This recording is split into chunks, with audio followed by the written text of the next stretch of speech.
to this side of my room. I don't think you guys have seen it quite yet. That's where all the hatred, the fuckery, the memes, that's where it all happened. Anyway, the time has finally come for the wrap-up video of Euphoria. I was gonna include this at the end of the last episode, but I was not expecting that. Yeah, I needed a minute to just kind of let it all sink in. I think I'm ready to give you guys my final conclusion. I asked you guys to leave a couple of questions, comments, things you want me to talk about on a post on my channel, and surprisingly a lot of you guys did. I wasn't really expecting that. I don't know why, but thank you.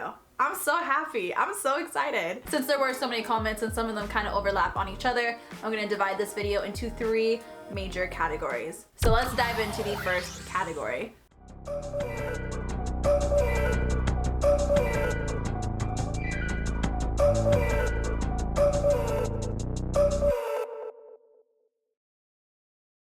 Okay, but the way I fell in love with you while watching you react to Euphoria, I know that wasn't part of the category, but it was so sweet.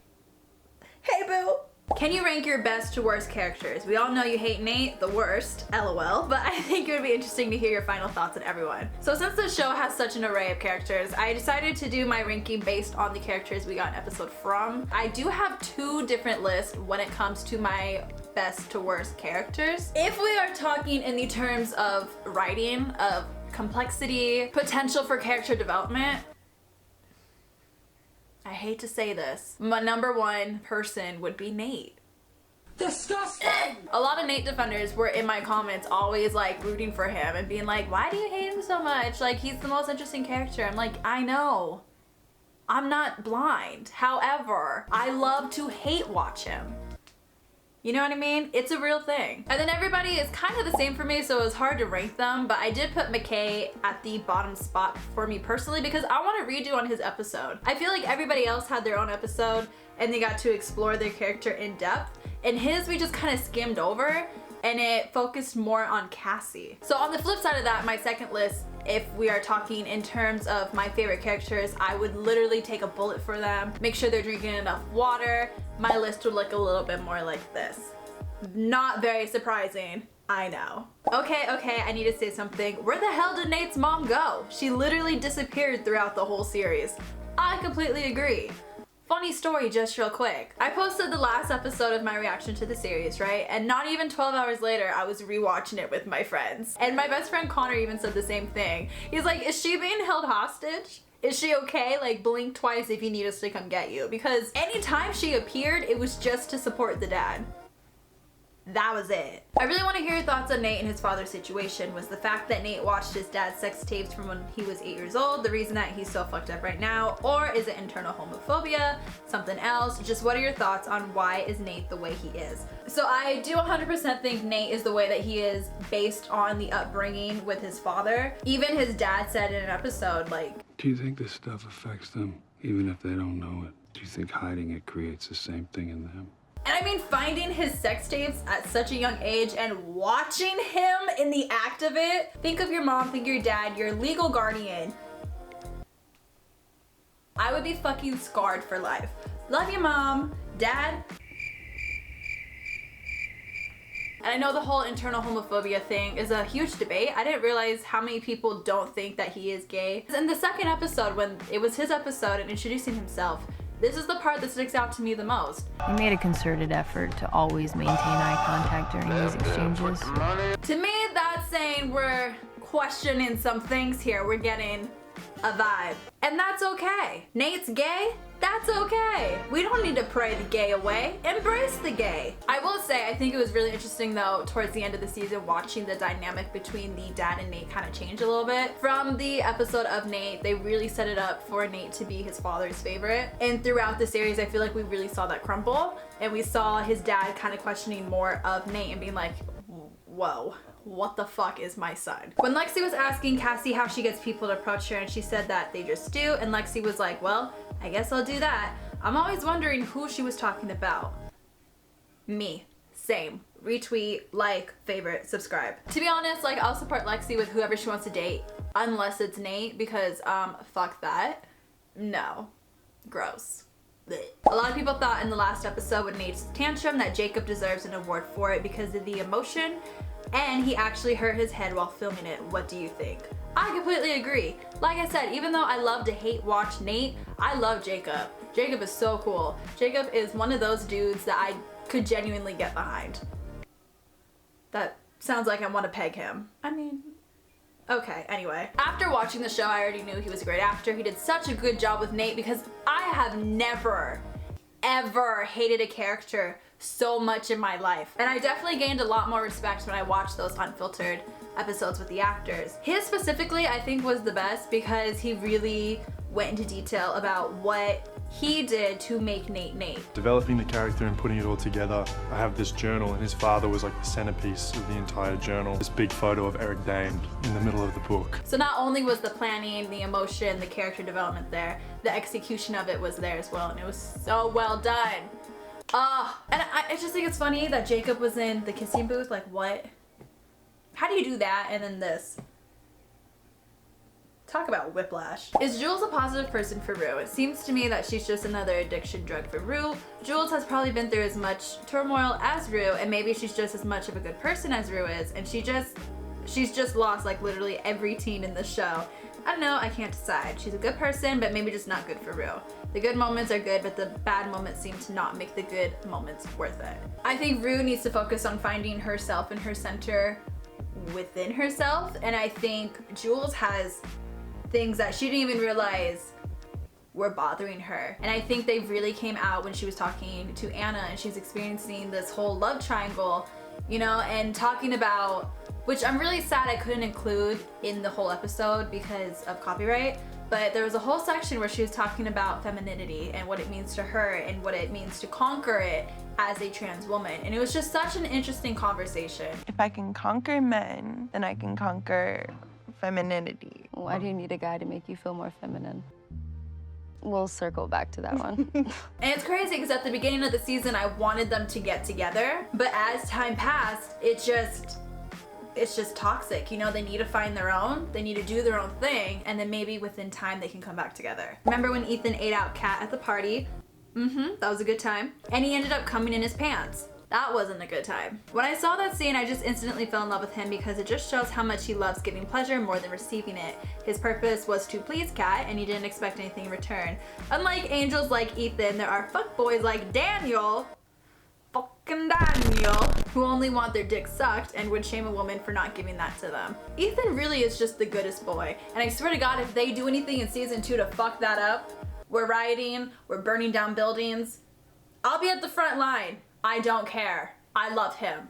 Did the finale make you empathize more with Nate? So this is kind of a complicated question because yes and no. As a kid, you should just be a kid. You should experience life through your own eyes, your own experiences, and find out who you are and what you want to do. So to have that taken away from him, that makes me upset for him.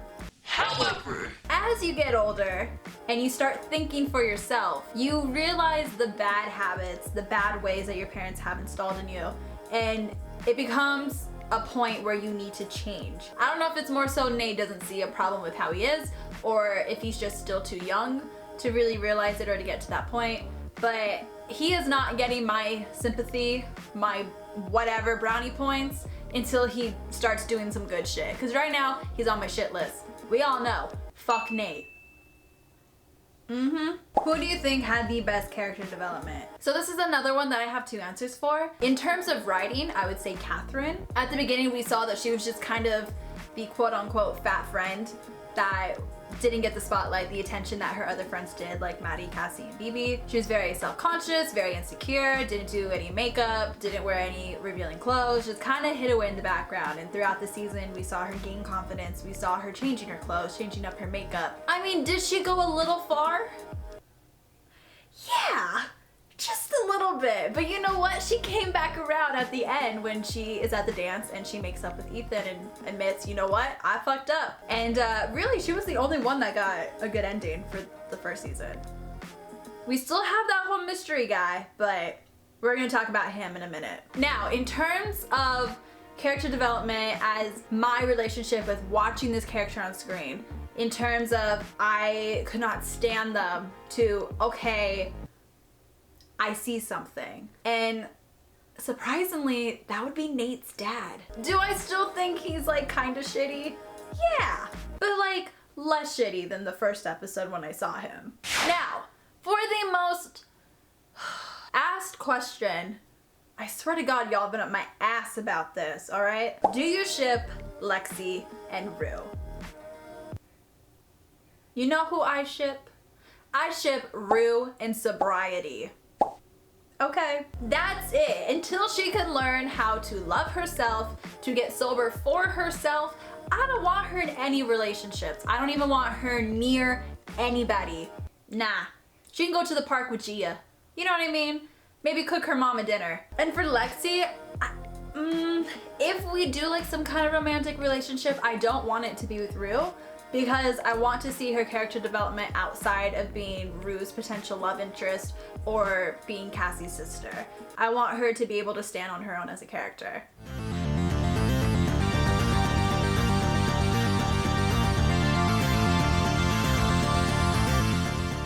I heard somewhere that the cricket noises at the end corresponds with her talking about the relaxing sounds of the hospital, which proves the theory that she nearly died from the overdose, which I think is why she saw her dad, but he pushes her back to life, I guess. But in conclusion, the show is a masterpiece. Period. But yeah, I agree with that. I totally did not put two and two together until I saw the comments, and I was like, y'all really out here with more than 2 brain cells.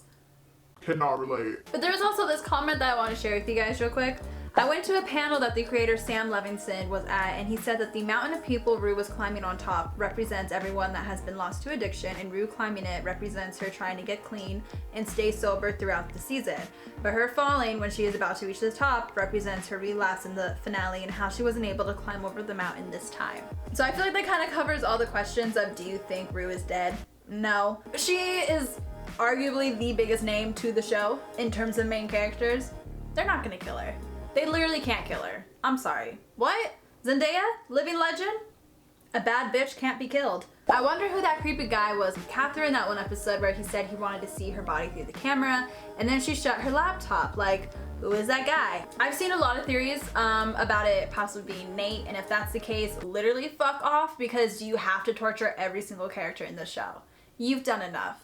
Go home. I've seen some people say that it's Ethan, possibly for revenge for how she was treating him. Don't fuck with that. The only thing that I haven't seen a lot of people think of, what if it's Nate's dad? I know that sounds crazy. I know that sounds fucking insane. But while I'm editing, I'm watching these episodes multiple times, and the way that he was speaking, the way he was saying certain words, the phrases he was using reminded me a lot of the first episode when Nate's dad was with Jules. I'm envious of your generation, you know. You're all women, aren't you? Mostly. You drive a hard bargain. You should have asked for more. What do you like to be called? Mister? Master? Daddy? I don't know. It's just a thought. It's probably a really stupid one, but it's a thought. That's all I have. After Nate's breakdown, do we think there will be some form of redemption for him? I know that sounds like the last thing that would happen, but maybe that's exactly why it could. I feel like he can't get worse, right? And Euphoria writers, that's not a challenge.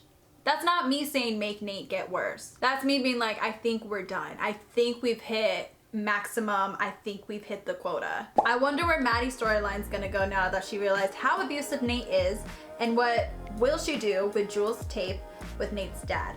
To be honest, I feel like Maddie is the girl that she's gonna see this, and she's not gonna leave Nate. I feel like if anything, her seeing the tape is going to reinforce her staying with Nate and being like, oh, you're doing this to protect family. She even said in her episode that even though she knows how he is, she can't stay away from him. I don't know. I don't think it's the end for them quite yet. Did you notice that there were 3 little boys instead of 2 in Nate's family photos?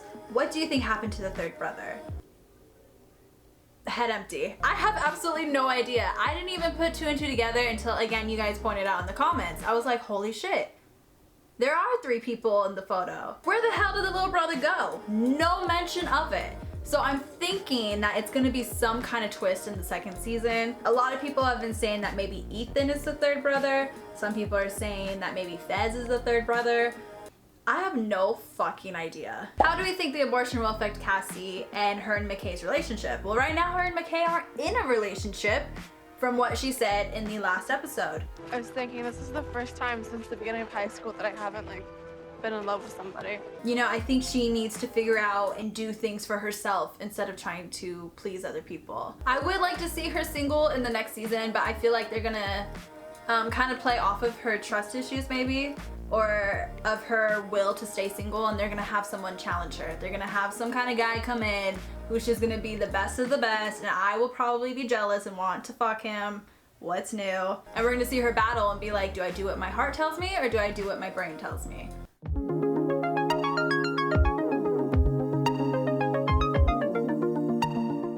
I want episodes in season 2 for Lexi, Fez, and even Tyler. Same. And add Gia to the mix. Honestly, she get on my last nerve. She's pushing the boundaries, but I would love to see her perspective of everything that's gone on throughout the first season. Which character do you relate to the most? This one's kind of a hard question. I don't think there's one specific character that I relate to.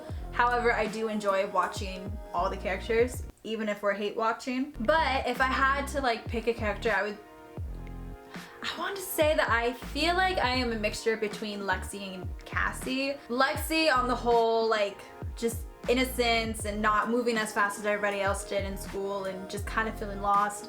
I get that, especially at the dance when she said she doesn't feel like she's a person yet. Same. I'm like, girl, I'm just winging it here too. Like, we're all lost. And then when it comes to Cassie, the whole like daddy issue thing. Do I want to relate to that? No, but here I am. I related to Cassie, but I didn't really realize it until her episode. Her episode totally changed her in my eyes. And it was crazy going back and watching all the other episodes with knowing what I did know. And I was like, okay, this action, the way she said this, it makes sense now. I wonder what your favorite episode is.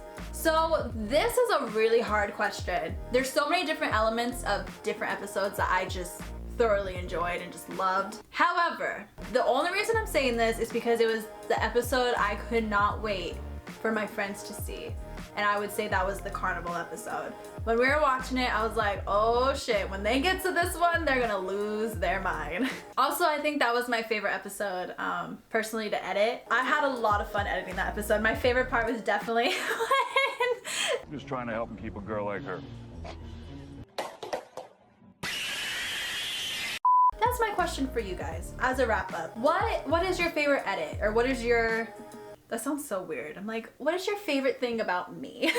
No, but like, what was a moment that made you just laugh so hard in a video?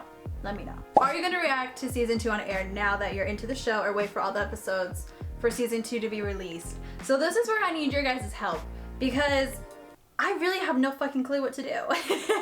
Here's the dilemma. When it comes to editing and filming and everything like that for one episode, it takes me at least a couple days to really go through the footage, to make sure it's clean, to make sure as an audience member you're getting all the information that you need to follow the show. And then of course for me to put in my fucking ridiculous edits and everything like that, it takes me probably 3 to 4 days to like fully edit. So if I'm watching it on air and I want to make the videos like I was making, I have to wait for it to go to the HBO app, which I think it does that like the next day after airing, but then that means I can't tweet with you guys. But then if I'm watching it and tweeting it with you guys, it might be a little bit different in filming. I don't know, because I feel like I can't have it all. And the final question that will lead us into the future. What TV show will you watch, react to next? Towards the end of Euphoria for filming, I was already starting to think. I'm like, alrighty, I gotta have something ready. We need to have some kind of plan. And luckily for me, you guys kind of supplied that for me. You guys are commenting what you wanted to see next, and the majority of the comments were about you. Now, I have seen the first season. I have not watched the second season yet. I've simply not had time whatsoever. We will be watching the second season of You pretty soon. Just give me a couple weeks to get started, and we're gonna get into it. I already know it's gonna be a fucking disaster. Like, y'all thought Euphoria was a mess.